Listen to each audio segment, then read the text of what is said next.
Hello दोस्तों, NCERT cafe में आपका स्वागत है। आज हम लोग new NCERT geography class 12 chapter number 1 मानव भूगोल प्रकृति एवं विषय क्षेत्र को पढ़ेंगे। आइए इंपॉर्टेंट पॉइंट्स को डिस्कस करते हैं। भूगोल का पिता किसे कहा जाता है? हिकेटियस को। ये पूछा गया प्रश्न है। आप भूगोल एक विषय के रूप में भौतिक भूगोल के मूल सिद्धांत के अध्याय 1 में पहले ही पढ़ चुके हैं। क्या आप इसकी अंतर्वस्तु को याद कर सकते हैं? इस अध्याय ने वृहत रूप से आपका परिचय भूगोल की प्रकृति से कराया था। आप भूगोल की महत्वपूर्ण शाखाओं से भी परिचित हैं।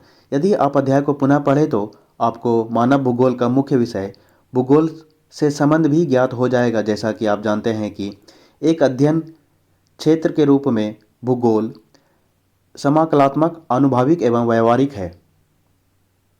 अतः भूगोल की पहुंच विस्तृत है और किसी भी घटना अथवा परिघटना का जो दिक् एवं काल के संदर्भ में परिवर्तित होता है उसका भौगोलिक ढंग से अध्ययन किया जा सकता है। आप धरातल को किस प्रकार देखते हैं? क्या आपको लगता है कि पृथ्वी के दो प्रमुख घटक हैं, प्रकृति भौतिक पर्यावरण और जीवन के रूप में, जिसमें मनुष्य भी सम्मिलित है? अपने परिवेश के भौतिक और मानवीय घटकों की सूची बनाइए। भौतिक भूगोल भौतिक पर्यावरण का अध्ययन करता है और मानव भूगोल भौतिक, प्राकृतिक एवं मानवीय जगत के बीच संबंध, मानवीय परिघटनाओं का स्थानिक वितरण तथा उनके घटित होने के कारण एवं विश्व के विभिन्न भागों में सामाजिक और आर्थिक विभिन्नताओं का अध्ययन करता है। ये आपका हो जाएगा भौतिक भूगोल। भौतिक पर्यावरण में क्या क्या आ जाएगा आपका? स्थल मंडल, जल मंडल, वायुमंडल और आपका जैव मंडल। जैव मंडल आपका बायोस्फीयर। और ये आपका मानव भूगोल में क्या क्या आ जाएगा? मानव भूगोल में आपका हो जाएगा गांव, नगर, आपका सड़क, रेल मार्ग, उद्योग, कृषि, व्यापार। आपको इस तथ्य का पहले से ही बोध होगा कि एक विषय के रूप में भूगोल का मुख्य सरोकार पृथ्वी को मानव के घर के रूप में समझना और उन सभी तत्वों का अध्ययन करना है जिन्होंने मानव को पोषित किया है। अतः प्रकृति और मानव के अध्ययन पर बल दिया गया है। आप अनुभव करेंगे कि भूगोल में द्वैतवाद आया और इस आशय के व्यापक तर्क वितर्क आरंभ हो गए कि क्या एक विषय के रूप में भूगोल को नियम बनाने सिद्धांतिकार, नोमोथेटिक अथवा विवरणात्मक, भावचित्रात्मक, इडियोग्राफिक होना चाहिए? क्या इसके विषय वस्तु को व्यवस्थित किया जाना चाहिए और इसके अध्ययन का उपागम प्रादेशिक अथवा क्रमबद्ध होना चाहिए? क्या भौगोलिक परिघटनाओं की व्याख्या सैद्धांतिक आधार पर होनी चाहिए अथवा ऐतिहासिक संस्थागत उपागम के आधार पर?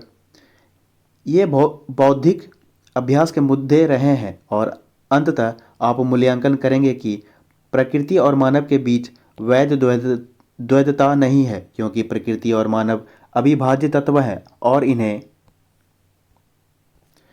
समग्रता में देखा जाना चाहिए। यह जानना रुचिकर है कि भौतिक और मानवीय दोनों परिघटनाओं का वर्णन मानव शरीर रचना विज्ञान से प्रतीकों का प्रयोग करते हुए रूपकों के रूप में किया जाता है। हम सामान्यतः पृथ्वी के रूप, तूफान की आंख, नदी के मुख, हिम नदी के प्रोथ नासिका, जलडमरुद्य की ग्रीवा और मृदा की परिच्छेदिका का वर्णन करते हैं। इसी प्रकार प्रदेशों, गांवों, नगरों का वर्णन जीवों के रूप में किया जा गया है। जर्मन भूगोलवेत्ता राज्य देश का वर्णन जीवित जीव के रूप में करते हैं। सड़कों, रेलमार्गों और जलमार्गों के जाल को प्रायः परिसंचरण की धमनियों के रूप में वर्णन किया जाता है। क्या आप अपनी भाषा से ऐसे शब्दों और अभिव्यक्तियों को एकत्रित कर सकते हैं? अब मूल प्रश्न उत्पन्न होता है कि क्या हम प्रकृति और मनुष्य को पृथक कर सकते हैं जबकि वे इतना जटिलता से आपस में जुड़े हुए हैं? मानव भूगोल की परिभाषाएं, ये इंपॉर्टेंट है। मानव भूगोल मानव समाजों और धरातल के बीच संबंधों का संश्लेषित अध्ययन है। किसके द्वारा कहा गया है? रैटजेल के द्वारा। कहा है? जर्मनी। ये राइट जल आपका है जर्मनी। ऊपर दी गई परिभाषा में संश्लेषण पर जोर दिया गया है। मानव भूगोल अस्थिर पृथ्वी और क्रियाशील मानव के बीच परिवर्तनशील संबंधों का अध्ययन है। किसके द्वारा कहा गया है? एलन सी सैंपल के द्वारा। सैंपल की परिभाषा में संबंधों की गत्यात्मकता मुख्य शब्द है। हमारी पृथ्वी को नियंत्रित करने वाले भौतिक नियमों तथा इस पर रहने वाले जीवों के मध्य संबंधों के अधिक संश्लेषित ज्ञान से उत्पन्न संकल्पना किसके द्वारा कहा गया है? पॉल विडाल डी ला ब्लॉस। ये कहाँ का है आपका? फ्रांस। मानव भूगोल पृथ्वी और मनुष्य के अंतर संबंधों की एक नई संकल्पना प्रस्तुत करता है। मानव भूगोल की प्रकृति। मानव भूगोल भौतिक पर्यावरण तथा मानव जनित सामाजिक सांस्कृतिक पर्यावरण के अंतर संबंधों का अध्ययन उनकी परस्पर अन्योन्य क्रिया के द्वारा करता है। आप अपनी कक्षा 11th में 11वीं की पुस्तक भौतिक भूगोल के मूल सिद्धांत में भौतिक पर्यावरण के तत्वों का अध्ययन कर चुके हैं। आप जानते हैं कि ये तत्व भू आकृति, मृदाएं, जलवायु, जल, प्राकृतिक वनस्पति और विविध प्राणी जात तथा वनस्पति जात है। क्या आप उन तत्वों की सूची बना सकते हैं जिनकी रचना मानव ने भौतिक पर्यावरण द्वारा प्रदत्त मंच पर अपने कार्यकलापों के द्वारा की है? गृह, गांव, नगर, सड़कों व रेलों का जाल, उद्योग, खेत, पत्तन, दैनिक उपयोग में आने वाली वस्तुएं तथा भौतिक संस्कृति के अन्य सभी तत्व भौतिक पर्यावरण द्वारा प्रदत्त संसाधनों का उपयोग करते हुए मानव द्वारा निर्मित किए गए हैं। जबकि भौतिक पर्यावरण मानव द्वारा वृहत स्तर पर परिवर्तित किया गया है, साथ ही मानव जीवन को भी इसने प्रभावित किया है। मानव का प्राकृतिकरण और प्रकृति का मानवीयकरण। मनुष्य अपने प्रौद्योगिकी की सहायता से अपने भौतिक पर्यावरण से अन्योन्य क्रिया करता है। यह महत्वपूर्ण नहीं है कि मानव का क्या उत्पन्न और निर्माण करता है, बल्कि यह अत्यंत महत्वपूर्ण है कि वह किन उपकरणों और तकनीकों की सहायता से उत्पादन और निर्माण करता है। प्रौद्योगिकी किसी समाज के सांस्कृतिक विकास के स्तर की सूचक होती है। मानव प्रकृति के नियमों को बेहतर ढंग से समझने के बाद ही प्रौद्योगिकी का विकास कर पाया है। उदाहरण के लिए घर्षण और ऊष्मा की संकल्पनाओं ने अग्नि की खोज हमारी सहायता की है। इसी प्रकार डीएनए और आनुवांशिकी के रहस्यों को समझने हमें अनेक बीमारियों का विजय पाने का योग्य बनाया। अधिक तीव्र गति से चलने वाले यान विकसित करने के लिए हम वायु गति के नियमों का प्रयोग करते हैं। आप देख सकते हैं कि प्रकृति का ज्ञान प्रौद्योगिकी को विकसित करने के लिए महत्वपूर्ण है और प्रौद्योगिकी मनुष्य पर पर्यावरण की बंदिशों को कम करती है। प्राकृतिक पर्यावरण से अन्योन्य क्रिया की आरंभिक अवस्थाओं में मानव इससे अत्यधिक प्रभावित हुआ था।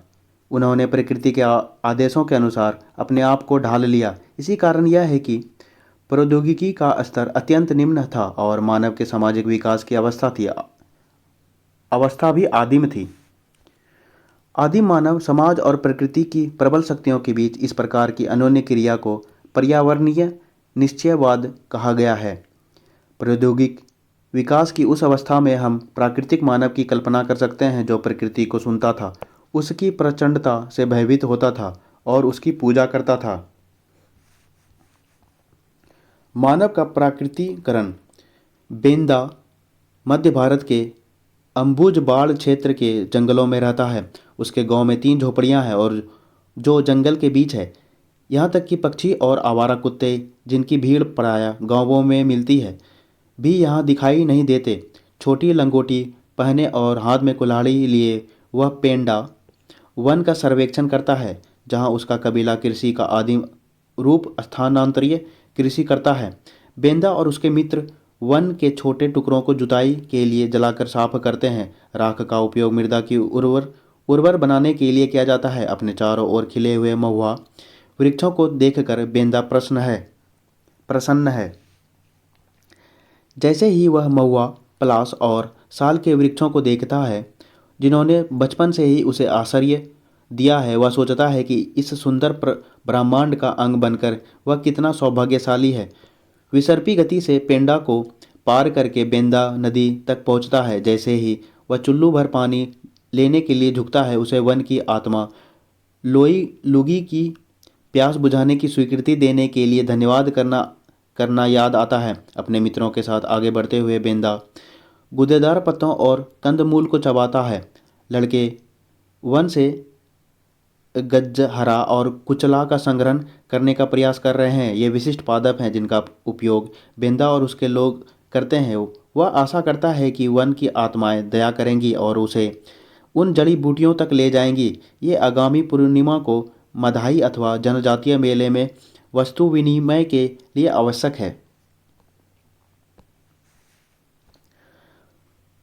वह अपने नेत्र बंद करके स्मरण करने का कठिन प्रयत्न करता है जो उसके बुजुर्गों ने उन जड़ी बूटियों और उनके पाए जाने वाले स्थानों के बारे में समझाया था। वह चाहता है कि काश उसने अधिक ध्यानपूर्वक सुना होता। अचानक पत्तों की खड़खड़ाहट होती है। बेंदा और उसके मित्र जानते हैं कि ये बाहरी लोग हैं जो इन जंगलों में उन्हें ढूंढते हुए आए हैं।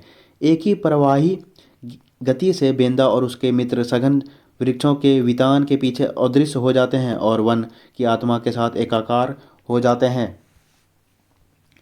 बॉक्स की कथा मानव का प्राकृतिकरण आर्थिक दृष्टि से आदिम समाज से संबंधित एक घर के प्रत्यक्ष संबंधों का प्रतिनिधित्व करती है।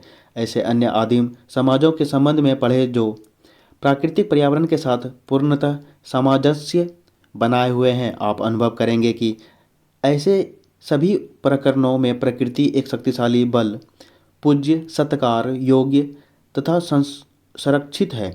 सतत पोषण हेतु मनुष्य प्राकृतिक संसाधनों पर प्रत्यक्ष रूप से निर्भर है। ऐसे समाजों के लिए भौतिक पर्यावरण माता प्रकृति का रूप धारण करता है। समय के साथ लोग अपने पर्यावरण और प्राकृतिक बलों को समझने लगते हैं। अपने सामाजिक और सांस्कृतिक विकास के साथ मानव बेहतर और अधिक सक्षम प्रौद्योगिकी का विकास करते हैं। वे अभाव की अवस्था से स्वतंत्रता की अवस्था की ओर अग्रसर होते हैं। पर्यावरण से प्राप्त संसाधनों के द्वारा वे संभावनाओं को जन्म देते हैं। मानवीय क्रियाएं सांस्कृतिक भूदृश्य की रचना करती है। मानवीय क्रियाओं की छाप सर्वत्र है। उच्च भूमियों पर स्वास्थ्य विश्राम स्थल, विशाल नगरीय प्रसार, खेत फलोद्यान, मैदानों व तरंगित पहाड़ियों में चारागाहें, तटों पर पत्तन और महासागरीय तल पर समुद्री मार्ग तथा अंतरिक्ष में उपग्रह इत्यादि। पहले के विद्वानों ने इसे संभववाद का नाम दिया है। प्रकृति अवसर प्रदान करती है और मानव उनका उपयोग करता है तथा धीरे धीरे प्रकृति का मानवीयकरण हो जाता है तथा प्रकृति पर मानव प्रयासों की छाप पड़ने लगती है। प्रकृति का मानवीयकरण ट्रांडहाइम के शहर में सर्दियों का अर्थ है प्रचंड पवनें और भारी हिम। महीनों तक आकाश अदीप्त रहता है। कैरी प्रातः 8 बजे अंधेरे में कार से काम पर जाती है। सर्दियों के लिए उसके पास विशेष टायर है और वह अपनी शक्तिशाली कार की लाइटें जलाए रखती है। उसका कार्यकाल सुखददायक 23 डिग्री सेल्सियस पर कृत्रिम ढंग से गर्म रहता है। विश्वविद्यालय का परिसर जिसमें वह काम करती है कांच के एक विशाल गुंबद के नीचे बना हुआ है। यह गुंबद सर्दियों में हिम को बाहर रखता है और गर्मियों में धूप को अंदर आने देता है। तापमान को सावधानीपूर्वक नियंत्रित किया जाता है और वहाँ पर्याप्त प्रकाश होता है। यद्यपि ऐसे रुक्ष मौसम में नई सब्जियां और पौधे नहीं उगते। कैरी अपने डेस्क पर आर्किड रखती है और उष्णकटिबंधीय फलों जैसे केला व कीवी का आनंद लेती है। ये नियमित रूप से वायुयान द्वारा उष्ण क्षेत्रों से मंगवाए जाते हैं। माउस की एक क्लिक के साथ कैरी नई दिल्ली में अपने सहकर्मियों से कंप्यूटर नेटवर्क से जुड़ जाती है। यह पराया लंदन के लिए सुबह की उड़ान लेती है और शाम को अपना मनपसंद टेलीविज़न सीरियल देखने के लिए सही समय पर वापस पहुंच जाती है। यद्यपि कैरी 58 वर्षीय है और फिर भी वह विश्व के अन्य भागों के अनेक 30 वर्षीय लोगों से अधिक स्वस्थ और युवा दिखती है।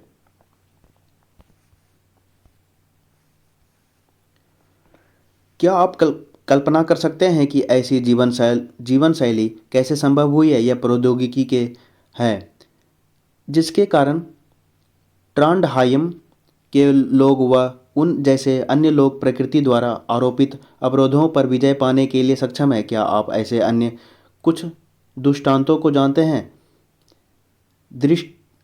दृष्टांतों को जानते हैं? ऐसे उदाहरण को ढूंढना कठिन नहीं है। भूगोलवेत्ता ग्रिफिथ टेलर ने एक नई संकल्पना प्रस्तुत की है जो दो विचारों पर्यावरणीय निश्चयवाद और संभववाद के बीच मध्य मार्ग को परिलक्षित करता है। टेलर आपका कहाँ का है? टेलर जो है आपका ऑस्ट्रेलिया का है।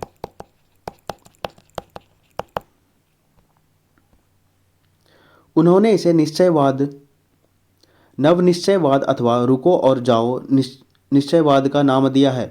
आप में से जो नगरों में रहते हैं और जो नगर देख चुके हैं जरूर जानते होंगे कि चौराहों पर यातायात का नियंत्रण बत्तियों द्वारा होता है। लाल बत्ती का अर्थ रुको, एम्बर पीली बत्ती लाल और हरी बत्तियों के बीच रुककर तैयार रहने का अंतराल प्रदान करती है और हरी बत्ती का अर्थ है जाओ। संकल्पना दर्शाती है कि न तो यहाँ नितांत आवश्यकता की स्थिति पर्यावरणीय निश्चयवाद है और न ही नितांत स्वतंत्रता संभववाद की दिशा है।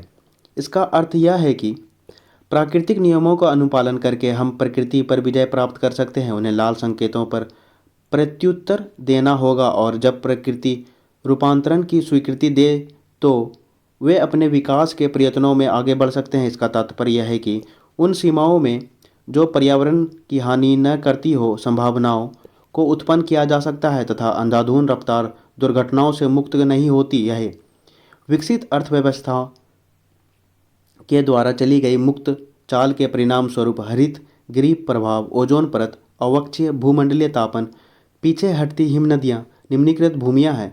नवनिश्चयवाद संकल्पनात्मक ढंग से एक संतुलन बनाने का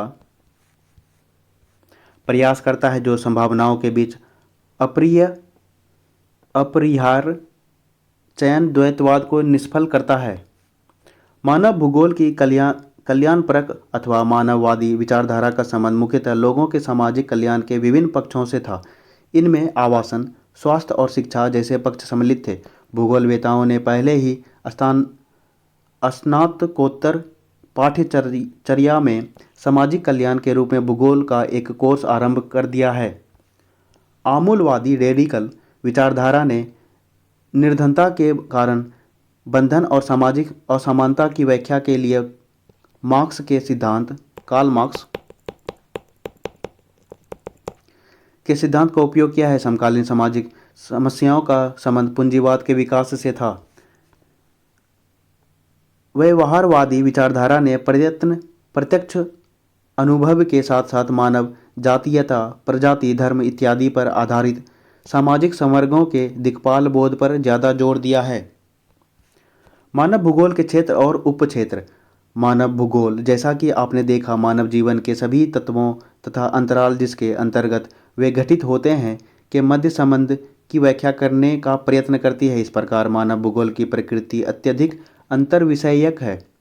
पृथ्वी तल पर पाए जाने वाले मानवीय तत्वों को समझने व उसके व्याख्या करने के लिए मानव भूगोल सामाजिक विज्ञानों के सहयोगी विषयों के साथ घनिष्ठ अंतरापृष्ठ विकसित करती है। ज्ञान के विस्तार के साथ नए उपक्षेत्रों का विकास होता है और मानव भूगोल के साथ ही भी ऐसा ही हुआ। आइए मानव भूगोल के क्षेत्रों और उपक्षेत्रों का परीक्षण करें। मानव भूगोल की वृहत अवस्थाएं और प्रणोद। समय अवधि, उपागम, वृहत लक्षण, आरंभिक उपनिवेश युग, अन्वेषण और विवरण। अन्वेषण क्या हो जाएगा आपका? खोज। सामग्री और व्यापारिक रुचियों ने नए क्षेत्रों में खोजों एवं व अन्वेषणों को प्रोत्साहित किया। क्षेत्र का विश्वविज्ञानकोशीय विवरण भूगोलवेत्ताओं द्वारा वर्णन का महत्वपूर्ण पक्ष बना। उत्तर उपनिवेश युग, प्रादेशिक विश्लेषण, प्रदेश के सभी पक्षों के विस्तृत वर्णन किए गए। मत यह था कि सभी प्रदेश पूर्ण अर्थात पृथ्वी के भाग हैं, अतः इन भागों की पूरी समझ पृथ्वी पूर्ण रूप से समझने में सहायता करेगी।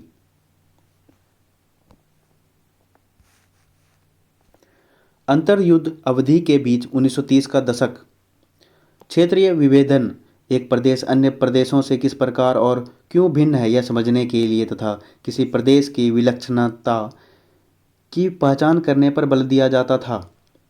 1950 के दशक के अंत से 1960 के दशक अंत तक स्थानिक संगठन,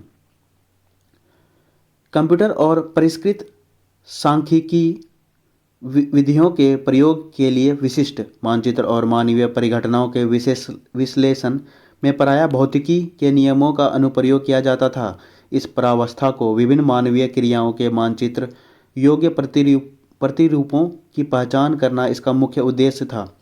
इसमें आपका आ जाएगा, इसमें आएगा कंप्यूटर का विकास हुआ, यहाँ पर कंप्यूटर का विकास और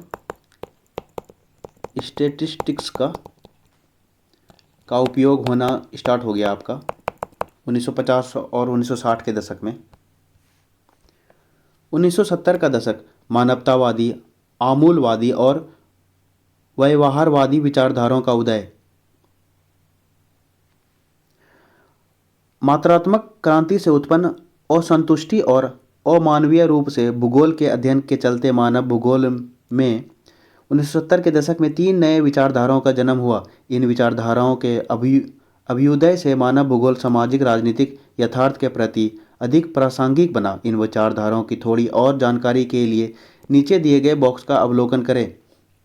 एक क्वेश्चन पूछा जा सकता है, मानवतावादी, आमूलवादी और व्यवहारिक विचारधाराओं का उदय कब हुआ?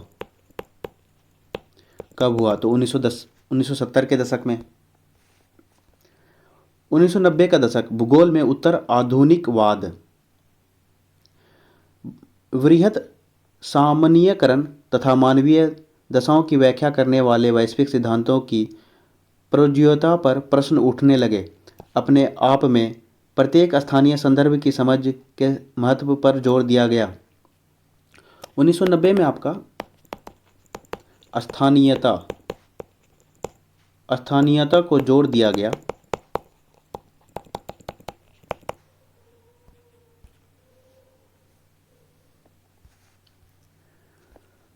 मानव भूगोल और सामाजिक विज्ञानों के सहयोगी अनुशासन।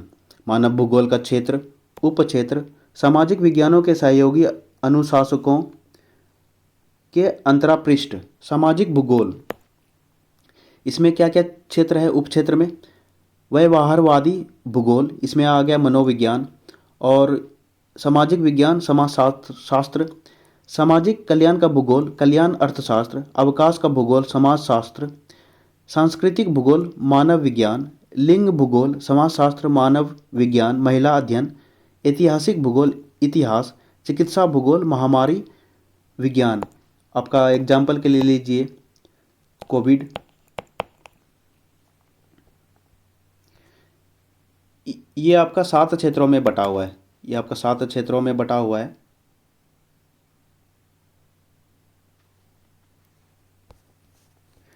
नगरीय भूगोल, नगरीय अध्ययन और नियोजन, राजनीतिक भूगोल, निर्वाचन भूगोल और सैन्य भूगोल। इसमें है आपका राजनीतिक भूगोल और नगरीय अध्ययन और नियोजन। जनसंख्या भूगोल, जनांकीय, आवास भूगोल, नगर ग्रामीण नियोजन और आर्थिक भूगोल, संसाधन भूगोल। इसमें आ जाएगा अर्थशास्त्र और संसाधन अर्थशास्त्र। कृषि भूगोल, कृषि विज्ञान, उद्योग भूगोल, औद्योगिक अर्थशास्त्र, विपणन भूगोल, व्यावसायिक अर्थशास्त्र, वाणिज्य, पर्यटन भूगोल, पर्यटन और यात्रा प्रबंधन, अंतर्राष्ट्रीय व्यापार का भूगोल, अंतर्राष्ट्रीय व्यापार। आपका कितना क्षेत्र हो गया टोटल? ये आपका हो गया टोटल 6 क्षेत्र हो गया और उप क्षेत्र हो गया टोटल 15।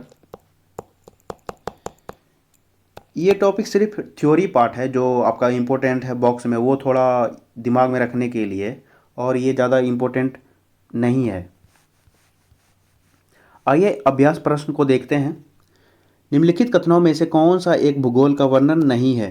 कौन सा नहीं है आपका?